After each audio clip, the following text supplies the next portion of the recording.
Bonjour à tous et bienvenue à ce nouveau numéro de Géopolitique internationale sur Afrique Média. Deux sujets sont donc posés sur la table des discussions ce jour. D'abord, on va parler des sanctions américaines contre le Venezuela. De ce côté-là, l'on s'interroge.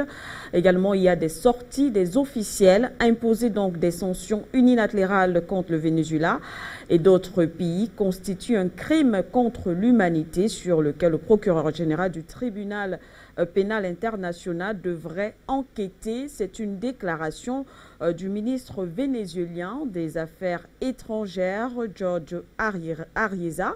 Alors, selon le gouvernement de Venezuela, les sanctions imposées sous le précédent président américain Donald Trump ont causé d'importantes pertes économiques au pays. Le nouveau pouvoir de Joe Biden a décidé de maintenir ces sanctions au moment où, au-delà donc de la situation économique qui se dégrade, l'urgence est également sanitaire par rapport à la crise due au coronavirus. Alors, comment comprendre le maintien de ces sanctions? Est-ce que le gouvernement de Maduro pourra donc y faire face? Qu'est-ce qui se cache derrière ces sanctions? On en parlera avec nos invités. Et puis, actualité en Éthiopie, la situation sécuritaire est donc inquiétante. Le conflit a progressé sur plusieurs fronts. Le Premier ministre éthiopien Abiy Ahmed, de son côté, a appelé ses compatriotes à la mobilisation nationale.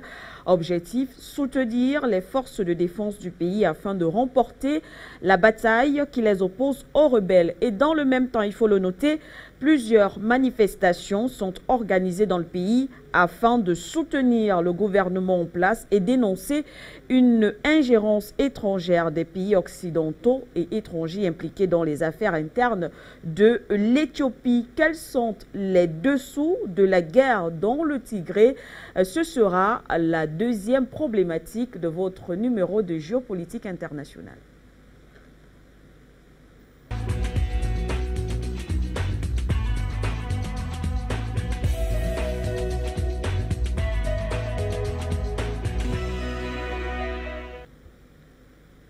Eh bien, pour en parler, nos invités, Sébastien Périmoni, auteur du livre Voir l'Afrique avec les yeux du futur, rédacteur en chef également du site www.afriquedufutur.com et membre du bureau Afrique de l'Institut Schiller.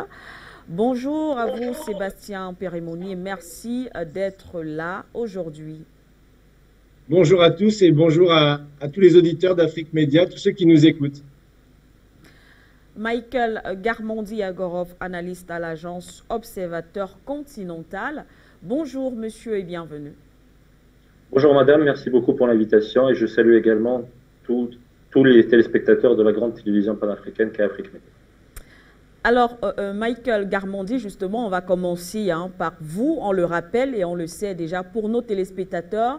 Le président américain Donald Trump avait signé en 2019 un décret qui imposait donc des sanctions sur tous les biens et intérêts aux États-Unis du gouvernement vénézuélien, augmentant donc la pression sur le président en exercice Nicolás Maduro. Pour Washington, il n'est pas légitime.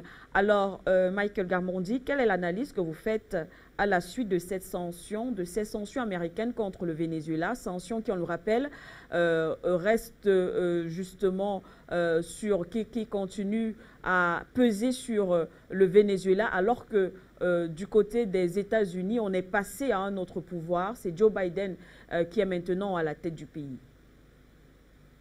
Je pense que ce qu'il faut dire tout d'abord, c'est qu'effectivement, ces sanctions sont totalement illégitimes. Elles n'ont aucune valeur légale en tant que telles. Elles se basent uniquement sur le fait que Washington veut punir Caracas pour avoir choisi une politique pleinement souveraine, indépendante, et au-delà d'avoir choisi cela pour son développement intérieur, d'avoir pu mettre en place, parce qu'il faut bien le dire, c'est la République bolivarienne du Venezuela qui a beaucoup contribué, à créer cet axe bolivariен latino-américain pro-multipolaire, qui aujourd'hui, malgré toutes les attaques qu'il a subies, continue d'être actif, continue de monter en puissance, y compris parce qu'il a toujours la sympathie et le soutien d'un large nombre de citoyens latino-américains, issus de différents pays d'Amérique latine. Évidemment, c'est cela la raison principale. Donc, au-delà du fait, bien sûr, que le Venezuela entretient aussi des relations d'alliance ou de partenariat stratégique avec des grandes puissances non occidentales pro-multipolaires également, comme la Chine, comme la Russie, comme l'Iran. Ça aussi, c'est évidemment des raisons qui sont nettes. Et c'est d'ailleurs un secret de polichinelle. Je veux dire, vous pouvez lire les rapports des hauts responsables américains. Ils citent ouvertement cela comme une menace pour la sécurité, entre guillemets, américaine. Le fait que le Venezuela et d'autres pays latino-américains renforcent leur interaction avec la Chine, la Russie ou encore l'Iran. Donc voilà, le fait est que, mais en même temps, ces genres de, mis à part le fait que ces sanctions sont totalement illégales, illégitimes, il faut bien comprendre une chose, que ce n'est pas quelque chose de nouveau. Parce que quand on prend un autre pays latino-américain comme Cuba, ça fait plus d'un demi-siècle que ce pays est sous embargo américain. Là aussi, pourquoi? Pour avoir choisi, pour avoir fait cette révolution de la dignité qui a été réalisée par Fidel Castro et ses camarades et qui a permis à ce pays de passer d'un pays ouvertement non développé du tiers-monde qui avait de grands problèmes dans sa médecine, dans l'éducation. Il y avait un taux très important d'analphabètes et tout ça. Et aujourd'hui, je m'excuse de le dire, Cuba est devenu une superpuissance médicale, rien que cela. En termes de formation médicale, en termes du nombre de médecins pour 1000 habitants, Cuba aujourd'hui peut concurrencer des pays comme la Suisse, Luxembourg, enfin les pays considérés comme étant qui ont le niveau de développement le plus élevé sur la planète. Et cela sans oublier l'éducation, la formation. Le taux d'alphabétisation à Cuba est de 99,7,8%. On dit malheureusement des petits soucis de connexion. Je ne sais pas si c'est possible de vous retrouver. On a l'impression que Washington ne semble pas vouloir fléchir jusqu'à ce que du côté du pouvoir du Venezuela, du moins qu'on lâche l'affaire. Tant que Maduro est au pouvoir, Washington va maintenir sa pression. Alors, est-ce que Caracas pourra donc faire face, selon vous, pourra tenir face à ces sanctions? Tenir, je ne sais pas. C'est une situation qui est quand même extrêmement compliquée. Surtout que les recours, bon, par rapport aux crimes contre l'humanité, il faut savoir qu'il y a tout un débat juridique qui a été posé justement sur cette question des crimes contre l'humanité suite à ce qu'on appelle la loi César, le César Act des États-Unis, donc qui a mis ces sanctions en termes d'extraterritorialité à l'échelle internationale. Et il faut savoir qu'il y a, si vous voulez, si vous regardez dans le droit, en fait, hein, vous avez le chapitre 7 de la Charte des Nations Unies, hein, qui dit que toute sanction peut être maintenue tant qu'un seul des membres permanents s'oppose à leur suspension ou à leur levée. Donc, on voit bien que le droit international est une blague, puisque on dit, voilà, on impose des sanctions, mais si un pays dit qu'on peut les continuer, on les continue. Donc, bonjour la démocratie. Et évidemment, les États-Unis continueront à dire qu'ils peuvent imposer ces sanctions, d'ailleurs, sanctions qualifiées de secondaires, parce que si elles n'étaient pas qualifiées de secondaires, je ne vais pas rentrer ici dans tous les détails techniques, mais en effet, il pourrait en effet y avoir des appels à la Cour de justice internationale pour crimes contre l'humanité. Après, bon, il ne faut pas non plus être dupe sur les institutions. Je le disais, hein, on est face à un empire. Le droit international n'existe pas, n'a jamais existé. C'est des papiers qu'on a ratifiés, qu'on a signés, on a fait des conférences, on a dit, oh là là, il faut un monde inclusif, démocratique, résilient, enfin je ne sais quel mot encore à la mode dans la Startup Nation moderne. Mais en fait, tout ça n'est que du vent, en fait, hein. C'est un paravent quelque part. Donc, en effet, d'un point de vue juridique, il sera très dur de porter cette affaire, si vous voulez, devant le Conseil de sécurité de l'ONU ou dans la Charte des Nations Unies pour le faire reconnaître comme crime contre l'humanité. Ce sera peut-être possible dans 10 ans, dans 15 ans, dans 20 ans, quand la chose aura été malheureusement passée ou que les choses auront changé. Après, sur la résistance actuelle, en effet, bon, moi, je n'ai pas de source, si vous voulez, précise sur le terrain. Mais ce qu'on peut dire, c'est que cet empire, aujourd'hui, la nouvelle phase de sanctions et d'attaques prend aujourd'hui une mesure qui est sans précédent. Je vais quand même rappeler, par-delà le cas du Venezuela, que vous avez aujourd'hui le secrétaire d'État américain qui s'appelle Blinken, qui est en train de dire qu'il faut se préparer à une guerre militaire et probablement nucléaire, si vous voulez, contre la Chine.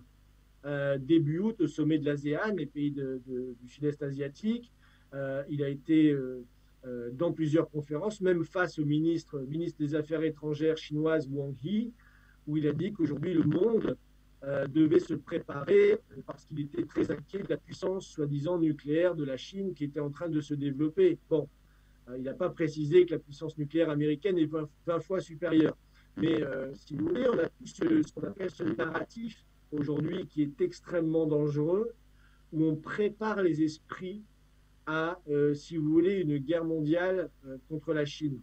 Donc c'est là où ça devient extrêmement complexe, puisque les dégâts collatéraux, si vous voulez, dans le cadre de cette nouvelle guerre qui se prépare, sont évidemment les pays les plus faibles, dans lesquels on va essayer très rapidement de changer les régimes. Je rappelle que Juan Guaido, que vous mentionnez, c'est un produit du secrétariat d'État américain. Ce n'est pas du tout un patriote vénézuélien. C'est une création synthétique des réseaux du renseignement américain. Donc, on voit bien qu'il y a une sorte d'urgence aujourd'hui à renverser le plus grand nombre de régimes possibles à l'échelle internationale pour se préparer à ce contexte de guerre. Et ça, c'est quelque chose qui est très, très, très inquiétant. Sébastien Périmoni, on prend la transition, ensuite on revient pour le second thème.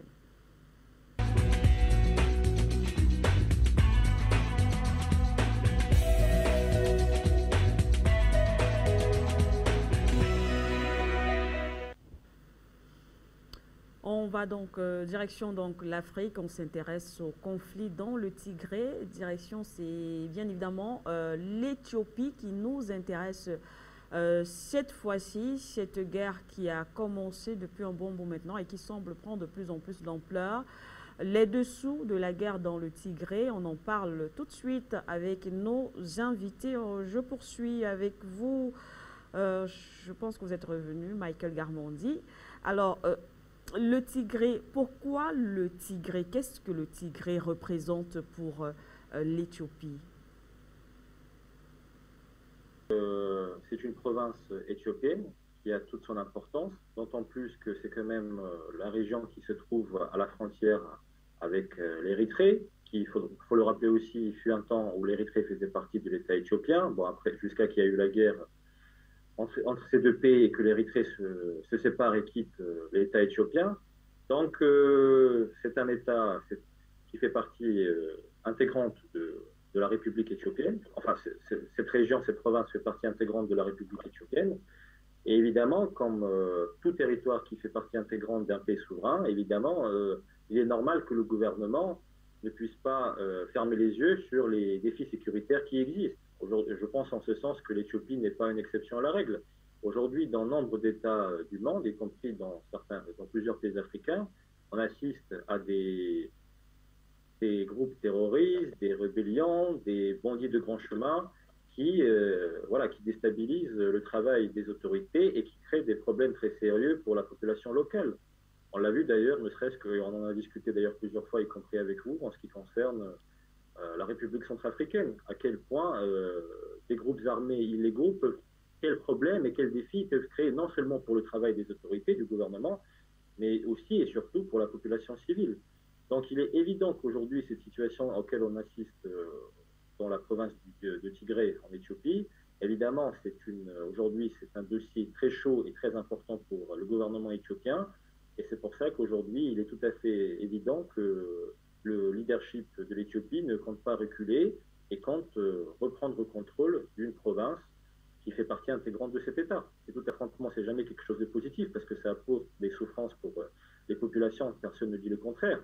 Mais effectivement, il faut voir dans quelle mesure sont instrumentalisés justement ces combattants ces forces sur ce pays. Merci Michael. Sébastien Périmoni, je poursuis avec vous sur toujours cette question, le conflit ou la guerre dans le Tigré. On s'intéresse au groupe rebelle TPLF qui semble en tout cas progresser. D'ailleurs, le Premier ministre Abiy Ahmed a appeler la population à se mobiliser.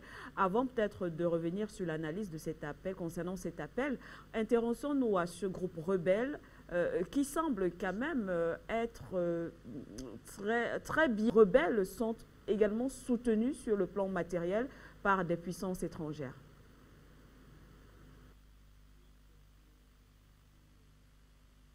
En fait, faut se dire que c'est une évidence. C'est une évidence. Vous savez, c'est ce que je disais précédemment sur la stratégie de diviser pour me régner et de cet empire occidental condamné à la faillite qui va justement tenter de déstabiliser tous les pays où s'organise une réelle résistance. Donc il ne fait aucun doute, Michael mentionnait la Centrafrique, on sait par qui sont financés et soutenus les rebelles.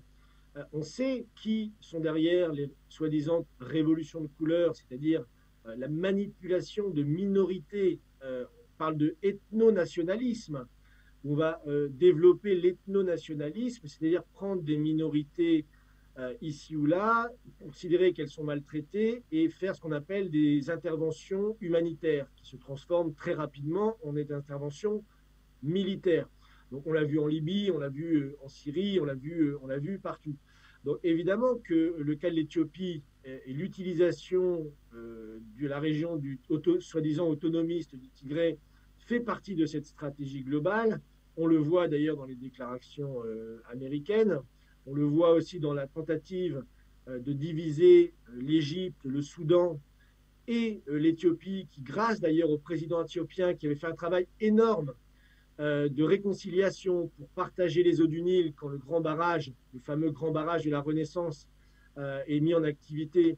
Il avait fait un effort énorme pour mettre l'Égypte, le Soudan, disons au moins sur un accord pour partager les eaux, pour partager l'électricité. L'Éthiopie voulait devenir le grand exportateur d'électricité. Le Soudan avait même signé un partenariat pour acheter plusieurs milliers de mégawatts d'électricité dans le grand barrage. Vous aviez toute une politique de développement, mais passionnante. Le président éthiopien a même eu le prix Nobel de la paix pour ce qu'il a fait dans la région, la fin de la guerre avec l'Érythrée, le développement industriel de Solente, où en effet on va constamment utiliser des ethnies, si on peut le dire comme ça, minoritaires, mais même si moi je ne parle pas en termes d'ethnie, si vous voulez, demain, les États-Unis pourraient financer une armée bretonne en Bretagne, en France, qui a une autre histoire que les Alsaciens, par exemple, pour déstabiliser notre pays, ça reviendrait au même. Pourtant, on ne parlera pas d'ethnie bretonne ou d'ethnie alsacienne, mais bon, cela pourrait être le cas. Donc voilà, donc c'est vrai que c'est une opération de géopolitique internationale, et qui plus est, c'est une opération de chaos. Il faut bien voir que ce qui vient de se passer au Moyen-Orient depuis le 11 septembre 2001, donc on fêtera l'anniversaire bientôt, ça a été la destruction complète du Moyen-Orient. On a renvoyé l'Afghanistan, la Syrie, la Libye à l'âge de pierre par cette politique. Et aujourd'hui, je crois que tout le monde est conscient, c'est que l'avenir de l'Afrique, le futur de l'Afrique est à un point tournant. Soit l'Afrique va se moyenentariser, c'est-à-dire le terrorisme va se développer partout, plus on aura des interventions militaires occidentales pour justement détruire l'Afrique, soit l'Afrique justement va se Asie du Sud-Ouestisée, on pourrait dire, c'est-à-dire prendre le modèle économique asiatique, des modèles comme Singapour, la Corée du Sud, justement, et lancer une grande politique d'industrialisation du continent. Donc c'est cette voie-là qu'il faut pousser, mais évidemment, il y a des gens qui ne sont pas tout à fait d'accord avec cela et qui déstabilisent justement l'Éthiopie actuellement. Merci Sébastien Périmoni. Michael Garmondi, alors le Premier ministre éthiopien a appelé les jeunes à la mobilisation, c'est-à-dire à rejoindre les troupes pour soutenir l'armée. Finalement, la situation, du moins la solution, est militaire. Vous savez, elle n'est pas seulement militaire, mais elle est effectivement, c'est le peuple qui doit avoir le dernier mot. Vous savez, aujourd'hui, on assiste effectivement à une période très intéressante de l'histoire contemporaine. C'est lorsque la mobilisation populaire, la véritable mobilisation populaire, peut faire fléchir toutes ces attaques impérialistes. Et on l'a vu déjà dans plusieurs dossiers. On l'a vu, par exemple, on a parlé tout à l'heure du Venezuela, mais en Amérique latine, un autre pays comme la Bolivie, c'était un exemple de la mobilisation populaire. Il y a eu un coup d'État contre un chef d'État souverain. les forces qui ont fait ce coup d'État et qui étaient soutenues par Washington pensaient avoir réussi. Et le peuple était mobilisé, le peuple ne s'est pas laissé manipuler, le peuple a attendu le bon moment, et au final, aujourd'hui, c'est Luis Arce, qui est un camarade d'Evo Morales, qui a repris le pouvoir. Vous voyez, c'est la mobilisation populaire. En République centrafricaine, la même chose. Là, on retourne en Afrique. C'est-à-dire que malgré toutes ces attaques, tous les dangers et tous les défis sécuritaires qui ont été lancés contre ce pays, avec l'implication des groupes rebelles et des forces et des pays qui étaient derrière et qui manipulaient ces forces rebelles, on a vu que non, ce n'est pas seulement les autorités et l'armée centrafricaine qui n'a pas lâché grâce, y compris à l'implication de ses alliés, et c'est aussi le peuple. Le peuple est resté mobilisé, le peuple, dans sa grande majorité, est resté derrière le gouvernement, les autorités. C'est ce qui a permis de déjouer cette tentative de coup d'État, de déstabilisation, ce complot. Voilà, c'est le mot, ce complot. Et aujourd'hui, je pense que quand le Premier ministre éthiopien Abiy Ahmed fait cet appel à la population, c'est que je pense qu'il a très bien compris, surtout qu'il sait qu'il dispose d'une large popularité quand même en sein de sa population. On sait qu'il est très populaire dans son pays, c'est un secret de polichinelle. Donc je pense qu'il veut effectivement utiliser cela. Il veut encore une fois utiliser cette capacité de mobilisation populaire pour déjouer le complot qui vise aujourd'hui son pays et sa nation. Et comme l'a bien dit M. Perimoni, c'est-à-dire qu'aujourd'hui, ces instruments que les Occidentaux, l'establishment occidental utilisait à travers les départements d'État américains, les fondations Soros et tout ça, c'est qu'eux, ils ont toujours essayé de miser sur des minorités actives pour imposer leurs lois et pour prendre le pouvoir. Aujourd'hui, ces instruments marchent beaucoup moins bien face à une mobilisation populaire de masse, face à une mobilisation populaire massive. Et je pense qu'aujourd'hui, effectivement, quand on voit l'envergure des manifestations de soutien au gouvernement en Éthiopie, je pense qu'effectivement, c'est la meilleure réponse, c'est la mobilisation populaire. Il y a bien sûr l'aspect militaire, il y a l'aspect des relations internationales et des soutiens à l'Éthiopie de la part d'autres pays africains ou d'autres pays qui ne font pas partie de l'Afrique, comme la Chine, qui effectivement est très présente en Éthiopie sur le plan économique et sur le plan des infrastructures.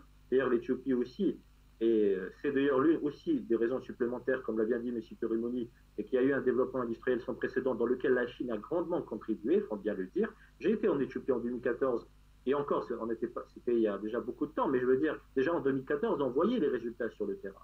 Alors aujourd'hui, en 2021, c'est encore plus évolué. Donc c'est aussi cette raison qui pousse les Occidentaux, les ennemis de l'Éthiopie, à la punir.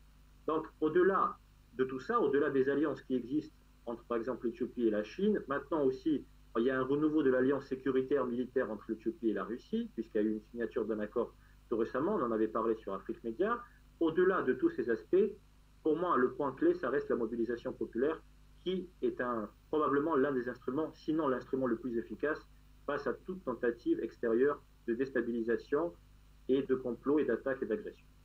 Voilà. Merci. Sébastien Perimoni, toujours sur la même question, la mobilisation populaire, le Premier ministre qui Je ne vous entends plus. Est-ce que là, vous me suivez, Sébastien? Allô? Alors, je vais reposer la question, espérant que vous m'écoutez très bien, Sébastien Perimoni. Toutes les façons, toujours concernant... Je n'ai plus le son, excusez-moi. D'accord. D'accord. Concernant toujours cet appel à la mobilisation, je ne sais pas si vous me suivez, Sébastien, l'appel à la mobilisation du Premier ministre éthiopien qui appelle surtout les jeunes à rejoindre également l'armée pour pouvoir faire face aux rebelles du TPLF. Tout à l'heure, on se demandait si c'est réellement la solution. Alors, est-ce que c'est la seule, est-ce la seule solution, la solution militaire? Est-ce qu'aujourd'hui, on est arrivé à ce point de non-retour du côté de l'Éthiopie? Certains, parce qu'il faut le dire aussi, certains prônent par contre le dialogue. Ils pensent que le dialogue est encore possible. Mais est-ce que le dialogue est possible lorsque des forces étrangères, justement, interviennent dans le conflit? Pas bien entendu le début de la question. Évidemment, alors je rejoins, mais alors à 100% ce qu'a développé Mickaël sur la question du soutien du peuple par rapport à la politique du président éthiopien. Après, la solution, elle est toujours double. Elle est évidemment diplomatique, c'est-à-dire d'aller chercher, si vous voulez, dans l'opposition, entre guillemets, des gens qui sont plus modérés, moins radicalisés, moins radicalisés par l'argent des départements d'État américains pour prendre le pouvoir. Donc il faut toujours tenter l'idée du dialogue, ça c'est fondamental. Je pense que l'idée de mobiliser la population aussi va créer un effet assez important par rapport justement au soutien qu'apportera la population à l'initiative. Et après, malheureusement, c'est un peu triste, mais on est dans une situation, et je le répète et je le répéterai encore, c'est-à-dire qu'on est dans une guerre mondiale. On est dans une guerre mondiale que l'empire occidental, qui est condamné, qui est en faillite, est prêt à déclencher pour sauver sa face. Donc il est prêt à tout. Donc on voit bien que malheureusement, il n'y aura peut-être pas d'autre choix sur certains terrains d'opération. En effet, il n'y aura pas d'autre choix que malheureusement qu'il y ait des opérations militaires qui soient menées. C'est le cas dans d'autres pays, malheureusement. Et si on doit passer par là, ce sera grave, parce qu'évidemment, ça déstabilise le pays. La question, c'est qui sortira vainqueur. Ça, c'est très important, puisqu'on le sait, dans de nombreux pays, c'est l'Occident qui sort vainqueur et réussit ces révolutions de couleur. Et à ce moment-là, qui vont être très fortes, qui vont être mises contre eux, plus la pression militaire. Donc évidemment, c'est un danger et c'est triste parce que l'Éthiopie, comme je disais, c'est devenu un modèle aujourd'hui, un modèle de développement pour le continent, que ce pays joue aujourd'hui au bord du conflit. Mais voilà, ça fait partie de la période compliquée qu'on traverse. Il y a dans certains pays où en effet on va avoir des guerres physiques, des guerres militaires, pour empêcher justement l'empire de déstabiliser notre État.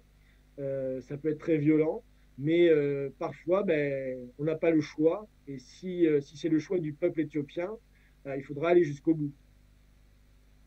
Il faudra aller jusqu'au bout et on rappelle qu'on est en train de sortir de cette émission justement pour peut-être des propositions ou des pistes de solutions. Toujours avec vous, je commence Sébastien Périmoni. On rappelle qu'on compte quand même déjà des milliers de morts et des dizaines de milliers de déplacés à la suite de ce conflit qui doit certainement justement s'arrêter. Alors comment arriver, comment mettre un stop à ce conflit, Sébastien Périmoni? Quelle décision Addis Abeba doit prendre? Non seulement, déjà, on sait que vis-à-vis des rebelles, il y a cet appel à la mobilisation, mais on sait également qu'il y a l'entrée en jeu. On doit prendre en compte les forces étrangères, on va préciser les États-Unis qui ne manquent pas, en tout cas, de manifester leur désamour par rapport au pouvoir du Premier ministre Abiy Ahmed.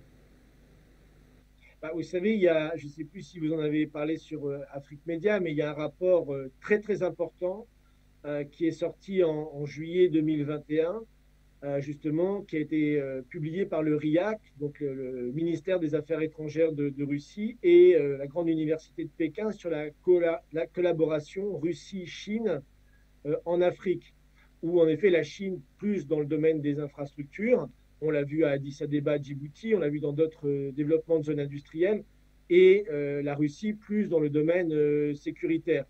Et donc dans ce rapport, il est clairement dit que l'avenir et la stabilité du système monétaire, du système politique, du système sécuritaire international se jouera en Afrique. Donc voilà, c'est dit explicitement. Une des grandes batailles du XXIe siècle sera l'opposition entre, disons, la coopération Russie-Chine en Afrique pour le développement de l'énergie nucléaire, des infrastructures, pour stabiliser par la sécurité, et la volonté impérialiste moyenâgeuse, comme on le disait, d'aller tuer, dépeupler, déstabiliser. Vous savez, je discutais avec Natalia Vitrenko en Ukraine. Elle me racontait hier que justement, même la population ukrainienne a perdu 10 millions de personnes en 20 ans, depuis les révolutions de couleur successives qui ont été mises en place dans son pays. Donc on est dans une logique de dépopulation, on est dans une logique très violente. Donc vous savez, moi je suis plutôt un optimiste, je vois l'Afrique avec les yeux du futur, comme le dit mon livre. Et en effet, dans mon livre, je parle du grand barrage de la Renaissance. Je parle de la volonté de l'Égypte, du Soudan, du Tchad, de la Centrafrique, d'aller vers des projets de développement régionaux pour revitaliser le lac Tchad, pour faire des trains à grande vitesse, pour relier N'Djamena à Bangui, à Addis Abeba, à rejoindre Mombasa. Voilà, donc il y a toute une politique de développement infrastructurel qui doit être menée parce que le vrai nom de la paix, vous savez, c'est le pape Paul VI qui disait ça dans les années 60, le vrai nom de la paix, c'est le développement mutuel. On pourra faire des accords militaires, des combats, etc. Tant qu'il n'y aura pas de développement économique réel, infrastructurel, technologique et scientifique, on n'aura jamais la paix, puisque toujours les empires utiliseront des minorités, soit des minorités qui ont été un peu laissées de côté ou pauvres, pour les manipuler. Alors que si on a un développement infrastructurel, scientifique et technologique du pays, on n'est plus manipulable de l'extérieur. Donc c'est ça pour moi le nouveau nom de la paix, ce qui va se passer en Afrique dans les 10, 20, 30 années qui viennent.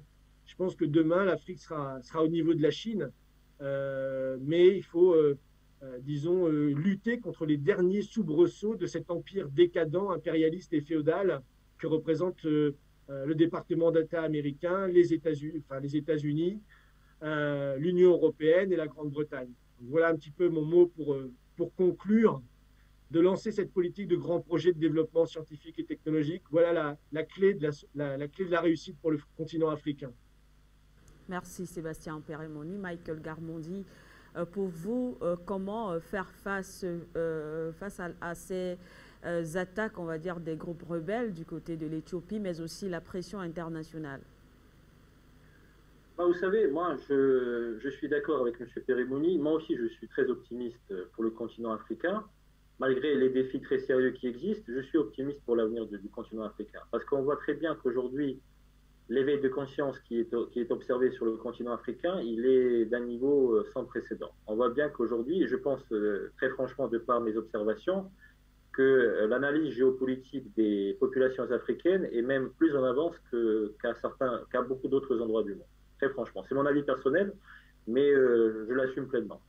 Maintenant, pour répondre concrètement à votre question, vous savez, moi je pense que justement, quand on parle de cet éveil de conscience, je pense que c'est ça qui représente la meilleure réponse. Quand on voit aujourd'hui qu'il y a une large partie de la population éthiopienne qui est soudée, qui est derrière son gouvernement, et le gouvernement le sent et le comprend, je pense que c'est déjà une très belle réponse.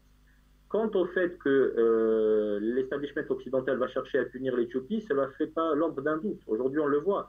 Et cette punition, elle est multiple. Elle vise aussi bien l'interaction dans le domaine industriel, dans le domaine des infrastructures, dans le domaine économique entre l'Éthiopie et par exemple la Chine.